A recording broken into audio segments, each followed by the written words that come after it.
ಆಕಾಶವಾಣಿ ಧಾರವಾಡ. ಸಮಾಚಾರ ದರ್ಶನ. ಮುಖ್ಯಾಂಶಗಳು. ಧರ್ತಿ ಆಬಾ ಜನಜಾತೀಯ ಗ್ರಾಮ ಉತ್ಕರ್ಷ ಅಭಿಯಾನ್ ರಾಜ್ಯದ 31 ಜಿಲ್ಲೆಗಳಲ್ಲಿ ಯಶಸ್ವಿ ಸಂಪನ್ನ. 75ನೇ ಆವೃತ್ತಿಯ fit India Sundays on bicycle ಅಭಿಯಾನ ಜನಜಾಗೃತಿ ಸೈಕ್ಲೋಥಾನ್. ಬೆಂಗಳೂರಿನ ಯುಆರ್ ರಾವ್ ಉಪಗ್ರಹ ಕೇಂದ್ರದಲ್ಲಿ ಯುವ ವಿಜ್ಞಾನಿ ಕಾರ್ಯಕ್ರಮ ಸಮಾರೋಪ.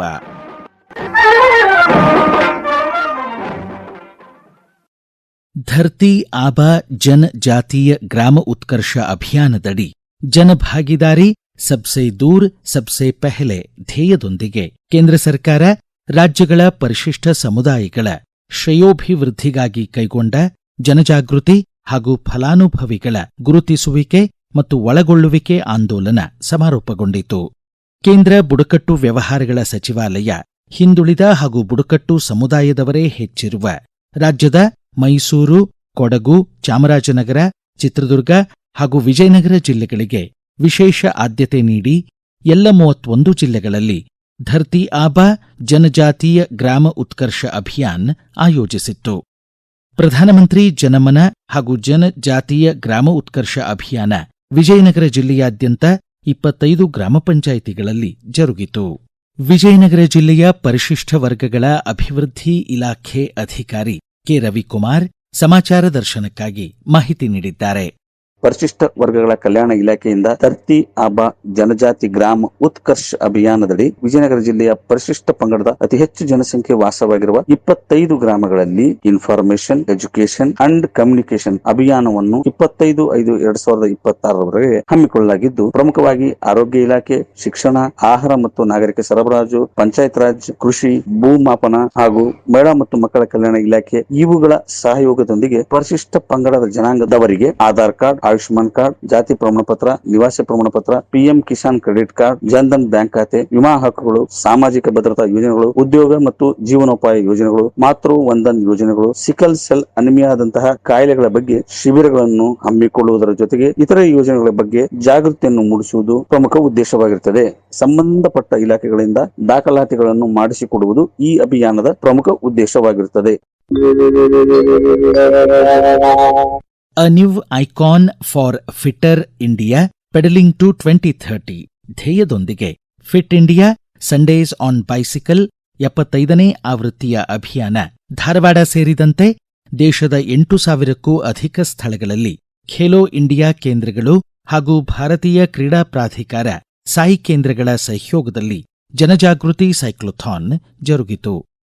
ಅಹಮದಾಬಾದ್ನ 2030ರ ಕಾಮನ್ವೆಲ್ತ್ ಕ್ರೀಡಾಕೂಟದ ಶತಮಾನೋತ್ಸವ ಸ್ಮರಣಾರ್ಥ fit India Sundays on bicycle Dharwad ಅಭಿಯಾನದಲ್ಲಿ ಪಾಲ್ಗೊಂಡಿದ್ದ ಭಾರತೀಯ ಜೀವವಿಮಾ ನಿಗಮದ ನಿವೃತ್ತ ಅಭಿವೃದ್ಧಿ ಅಧಿಕಾರಿ ಲಕ್ಷ್ಮೀಕಾಂತ್ ನಾಯಕ್ ಸಮಾಚಾರ ದರ್ಶನಕ್ಕಾಗಿ ತಮ್ಮ ಅನಿಸಿಕೆ ಹಂಚಿಕೊಂಡಿದ್ದಾರೆ.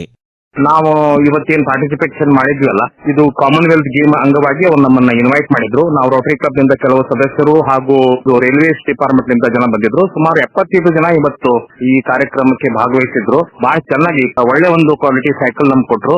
ಸೊ ನಾವು ಅದನ್ನ ಸುಮಾರು ನನಗನ್ಸೋ ಮಟ್ಟಿಗೆ 1 ಕಿಲೋಮೀಟರ್ ಮೇಲೆ ಸೈಕ್ಲಿಂಗ್ ಮಾಡಿ ರಿಟರ್ನ್ ಬಂದಿದ್ದೀವಿ. ಒಳ್ಳೆ ಒಂದು ಅನುಭವ. ಮತ್ತೆ ನಾವು ಇನ್ನು ಮುಂದೆ ಇದೇ ರೀತಿ ಕಂಟಿನ್ಯೂ ಮಾಡಬೇಕಂತ ನಮ್ಮ ಒಂದು ಅಪೇಕ್ಷೆ. ಈಗ ನಾನಂತೂ ಸೈಕ್ಲಿಂಗ್ ಮಾಡ್ತಾ ಇದ್ದೀನಿ. ನನ್ನ ಕಡೆ ಸೈಕಲ್ ಇದೆ, ಗೇರ್ ಸೈಕಲ್. ಬಟ್ ಬಾಕಿ ನನ್ನ ಬಂದ ಮಿತ್ರರು ಅವ್ರು ಹೇಳ್ತಾ ಇದಾರೆ ಇದು ಒಳ್ಳೆ ಒಂದು ಎಕ್ಸ್ಪೀರಿಯನ್ಸ್, ಬಹಳ ಫ್ರೆಶ್ ಆದ್ವಿ. ಇದೇ ರೀತಿ ನಾವು ಸೈಕ್ಲಿಂಗ್ ಮುಂದುವರಿಸಬೇಕು ಅಂತ ಅವರು ಒಂದು ಅಭಿಪ್ರಾಯವನ್ನು ತಿಳಿಸಿದ್ರು. Cycling is very good exercise. Plus ನಮ್ಮ ಮೋದಿ ಅವರು ಕರೆ ಕೊಟ್ಟಂಗೆ ಈಗ ನಿಮ್ ಪೆಟ್ರೋಲ್ ಡೀಸೆಲ್ ಸ್ಕ್ಯಾರ್ಸಿಟಿ ಇದೆ. ಸೈಕ್ಲಿಂಗ್ ಬಗ್ಗೆ ನಾವು ಸ್ವಲ್ಪ ಗಮನ ಹರಿಸಿದ್ರೆ ನಮ್ಮ ಆರೋಗ್ಯನೂ ಉತ್ತಮ ಆಗ್ತದೆ, ದೇಶಕ್ಕಾಗಿ ಒಂದು ತೈಲ ಉಳಿತಾಯನೂ ಆಗ್ತದೆ ಅಂತ ನನ್ನ ಒಂದು ಅಭಿಪ್ರಾಯ. ಭಾರತೀಯ ಬಾಹ್ಯಾಕಾಶ ಸಂಶೋಧನಾ ಸಂಸ್ಥೆ ಇಸ್ರೋ ದೇಶದ ವಿವಿಧ ರಾಜ್ಯಗಳ 10ನೇ ತರಗತಿ ವಿದ್ಯಾರ್ಥಿಗಳಿಗೆ ಬಾಹ್ಯಾಕಾಶ ವಿಜ್ಞಾನದ ಕುರಿತು ಮಾಹಿತಿ ನೀಡಲು 6ನೇ ಯುವಿಕಾ ಯುವ ವಿಜ್ಞಾನಿ ಕಾರ್ಯಕ್ರಮ ಆಯೋಜಿಸಿತ್ತು. ಬೆಂಗಳೂರಿನ ಯುಆರ್ ರಾವ್ ಉಪಗ್ರಹ ಕೇಂದ್ರ ಸೇರಿದಂತೆ ದೇಶದ ವಿವಿಧ 9 ಇಸ್ರೋ ಕೇಂದ್ರಗಳಲ್ಲಿ ಯುವ ವಿಜ್ಞಾನಿ ಕಾರ್ಯಕ್ರಮ ಯುವಿಕಾದಡಿ 9ನೇ ತರಗತಿ ಉತ್ತೀರ್ಣರಾದ 1320 ವಿದ್ಯಾರ್ಥಿಗಳಿಗೆ ಕಳೆದ 5 ಆವೃತ್ತಿಗಳಲ್ಲಿ 2 ವಾರಗಳ ವಸತಿ ಸಹಿತ ತರಬೇತಿ ನೀಡಲಾಯಿತು. ಸಮಾಚಾರ ದರ್ಶನಕ್ಕಾಗಿ ಯುವಿಕಾ ಕುರಿತು ಮಾಹಿತಿ ನೀಡಿದ್ದಾರೆ ಇಸ್ರೋದ ಬೆಂಗಳೂರಿನ ಯುಆರ್ಆವ್ ಉಪಗ್ರಹ ಕೇಂದ್ರದ ಹಿರಿಯ ವಿಜ್ಞಾನಿ ಡಾಕ್ಟರ್ ಬಿಆರ್ ನಾಗೇಂದ್ರ.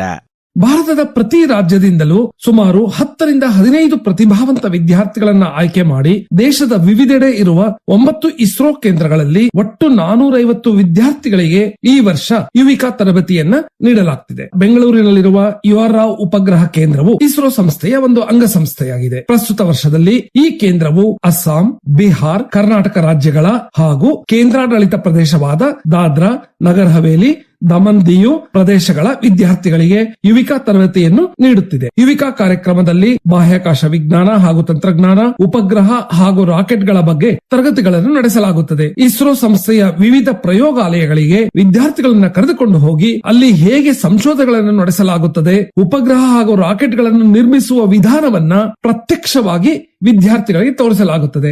ವಿಜ್ಞಾನದ ಹಲವು ಪ್ರಯೋಗಗಳನ್ನ ಮೂಲ ವೈಜ್ಞಾನಿಕ ಸಿದ್ಧಾಂತಗಳ ಬಗ್ಗೆ ವಿವರಿಸಲಾಗುತ್ತದೆ. ಖ್ಯಾತ ಹಿರಿಯ ವಿಜ್ಞಾನಿಗಳು ಹಾಗೂ ಅಂತರಿಕ್ಷ ಯಾನಿಗಳೊಡನೆ ವಿದ್ಯಾರ್ಥಿಗಳ ಸಂವಾದ ನಡೆಸಲಾಗುತ್ತದೆ. ಕಳಂಕ ನಿವಾರಿಸು, ತಿಳಿವಳಿಕೆ ಬೆಳೆಸು ಧ್ಯೇಯದೊಂದಿಗೆ ವಿಶ್ವ ಸ್ಕಿಜೋಫ್ರೇನಿಯಾ ಜಾಗೃತಿ ದಿನ ಆಚರಿಸಲಾಯಿತು. ವಿಶ್ವ ಆರೋಗ್ಯ ಸಂಸ್ಥೆ ವರದಿಗಳ ಪ್ರಕಾರ ವಿಶ್ವಾದ್ಯಂತ 2,01,00,000ಕ್ಕಿಂತಲೂ ಅಧಿಕ ಜನ ಸ್ಕಿಜೋಫ್ರೇನಿಯಾದಿಂದ ಬಾಧಿತರಾಗಿದ್ದಾರೆ. ಧಾರವಾಡದ ಮನೋ ಆರೋಗ್ಯ ಹಾಗೂ ನರವಿಜ್ಞಾನಗಳ ಸಂಸ್ಥೆಯ ಪ್ರಾಧ್ಯಾಪಕ ಡಾಕ್ಟರ್ ರಾಘವೇಂದ್ರ ಪಾಟೀಲ್ ಸ್ಕಿಜೋಫ್ರೇನಿಯಾ ಕುರಿತು ಮಾಹಿತಿ ನೀಡಿದ್ದಾರೆ. ಮೇ 24 ವಿಶ್ವ ಸ್ಕಿಜೋಫ್ರೀನಿಯಾ ದಿನ. ವಿಶ್ವದಾದ್ಯಂತ ಈ ಸ್ಕಿಜೋಫ್ರೀನಿಯಾ ಎಂಬ ಕಾಯಿಲೆಯ ಕುರಿತು ಅರಿವು ಮೂಡಿಸುವುದು, ಭೇದ ಭಾವ ಮಾಡದೆ ಈ ಕಾಯಿಲೆಯಿಂದ ಬಳಲುತ್ತಿರುವವರಿಗೆ ಚಿಕಿತ್ಸೆ ನೀಡುವುದು, ಸಹಾನುಭೂತಿಯಿಂದ ನಡೆದುಕೊಳ್ಳುವುದು ಈ ದಿನದ ಉದ್ದೇಶವಾಗಿರುತ್ತದೆ. ಸ್ಕಿಜೋಫ್ರೀನಿಯಾ ಎಂದರೆ ಚಿತ್ತ ವಿಕಲತೆ. ಇದು ಒಂದು ತೀವ್ರಕರವಾದ ಮಾನಸಿಕ ಕಾಯಿಲೆ. ಈ ಕಾಯಿಲೆಯಲ್ಲಿ ವ್ಯಕ್ತಿ ತಾನು ಆಲೋಚನೆ ಮಾಡುವುದನ್ನು, ತನ್ನ ಭಾವನೆ, ತನ್ನ ವರ್ತನೆಗಳಲ್ಲಿ ಅತಿಯಾದ ವ್ಯತ್ಯಾಸವನ್ನು ಕಂಡುಬರುತ್ತದೆ. ಈ ಕಾಯಿಲೆಯಲ್ಲಿ ವ್ಯಕ್ತಿ ತಾನು ಒಂದು ವಾಸ್ತವತೆಯನ್ನು ಕಳೆದುಕೊಂಡಿರುತ್ತಾನೆ. ವಿಶ್ವದಾದ್ಯಂತ 3 ಕೋಟಿಗೂ ಹೆಚ್ಚು ಜನ ಈ ಒಂದು ಸ್ಕಿಜೋಫ್ರೀನಿಯಾ ಎಂಬ ಕಾಯಿಲೆಯಿಂದ ಬಳಲುತ್ತಿದ್ದಾರೆ.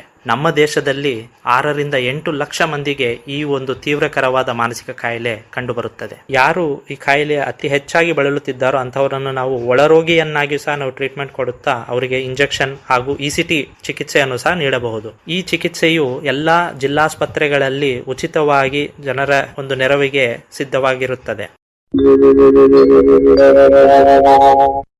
ಬಕ್ರೀದ್ ಹಬ್ಬದ ಆಚರಣೆ ಹಿನ್ನೆಲೆ ನಾಡಿನ ವಿವಿಧೆಡೆ ಈದ್ಗಾ ಮೈದಾನಗಳಲ್ಲಿ ಮುಸ್ಲಿಂ ಬಾಂಧವರು ಸಾಮೂಹಿಕ ಪ್ರಾರ್ಥನೆ ಸಲ್ಲಿಸಿ ಶುಭಾಶಯ ವಿನಿಮಯಿಸಿಕೊಂಡರು.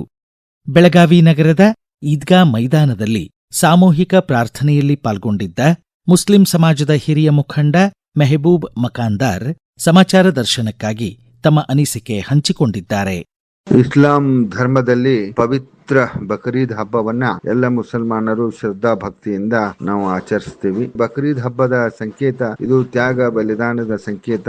ಭಗವಂತ ಅಲ್ಲಾಹ ಮತ್ತು ಆ ಭಕ್ತರ ನಡುವಿನ ಎಷ್ಟು ಪ್ರೀತಿ ಇದೆ, ತನಗೆ ಇಷ್ಟವಾದಂತಹ ತ್ಯಾಗ ಮಾಡ್ತಾನೆ ಅನ್ನುವಂಥದ್ರ ಸಂಕೇತ. ಬಹಳ ಶ್ರದ್ಧಾ ಭಕ್ತಿಯಿಂದ ಮುಸಲ್ಮಾನ್ ಬಾಂಧವರು ಆಚರಣೆ ಮಾಡ್ತಾರೆ. ಲಕ್ಷಾಂತರ ಮುಸಲ್ಮಾನರು ಹಜ್ ಯಾತ್ರೆಯನ್ನು ಕೂಡ ಕೈಗೊಳ್ತಾರೆ. ಮೆಕ್ಕಾ ಮತ್ತು ಮದೀನಾದಲ್ಲಿ ಆಚರಣೆಯನ್ನ ಮಾಡ್ತಾರೆ. ಬೆಳಗಾವಿಯಲ್ಲಿಯೂ ಕೂಡ ಪ್ರತಿಯೊಂದು ಹಳ್ಳಿಗಳಲ್ಲಿಯೂ ಕೂಡ ಬಕ್ರೀದ್ ಹಬ್ಬದ ದಿನ ಬೆಳಿಗ್ಗೆ ಎಲ್ಲ ಈದ್ಗಾ ಮೈದಾನಗಳಲ್ಲಿ ಸಾಮೂಹಿಕ ಪ್ರಾರ್ಥನೆ ನಡೀತದೆ. ಆ ಪ್ರಾರ್ಥನೆಯ ಸಂದರ್ಭದಲ್ಲಿ ಬಕ್ರೀದ್ ಹಬ್ಬದ ಮಹತ್ವ ಏನು, ಯಾಕೆ ಆಚರಣೆ ಮಾಡಬೇಕು ಮತ್ತು ಯಾವ ರೀತಿಯಾಗಿ ಆಚರಣೆ ಮಾಡಬೇಕೆನ್ನುವಂತಹ ಪ್ರವಚನವನ್ನ ಧರ್ಮಗುರುಗಳು ಆ ಸಾಮೂಹಿಕ ಪ್ರಾರ್ಥನೆಯ ಸಂದರ್ಭದಲ್ಲಿ ಕೊಡ್ತಾರೆ. ಪರಸ್ಪರ ಶುಭಾಶಯವನ್ನ ಕೋರಿ ಮಹತ್ವವಾದಂತಹ ಒಂದು ಸಂದೇಶ ನೀಡಲಾಗ್ತದೆ. ಇದು ಈ ವಾರದ ಸಮಾಚಾರ ದರ್ಶನ. ಪ್ರಸ್ತುತಿ ಧಾರವಾಡ ಆಕಾಶವಾಣಿಯ ಪ್ರಾದೇಶಿಕ ಸುದ್ದಿ ವಿಭಾಗ. ಸಂಪಾದಕರು ಧಾರವಾಡ ಹಾಗೂ ಬೆಂಗಳೂರು ಆಕಾಶವಾಣಿಯ ಪ್ರಾದೇಶಿಕ ಸುದ್ದಿ ವಿಭಾಗದ ಸಹಾಯಕ ನಿರ್ದೇಶಕರಾದ ಸುಹಾಸ್ ಆರ್. ನಿರೂಪಣೆ ಹರ್ಷವರ್ಧನ್ ಶೀಲ್ವಂತ್. ಸಂಕಲನ ವಿವೇಕಾದಿತ್ಯ ಕನಿಯಾಲ. ಸಹಕಾರ ಉಮೇಶ್ ಗುಳಣ್ಣವರ್ ಹಾಗೂ ಮುರ್ತುಜಾ ಹೊಂಗಲ್. ಮುಂದಿನ ವಾರ ಇದೇ ವೇಳೆಗೆ ಮತ್ತೆ ಮೂಡಿ ಬರಲಿದೆ ವಾರದ ವಾರ್ತಾಚಿತ್ರ ಸಮಾಚಾರ ದರ್ಶನ.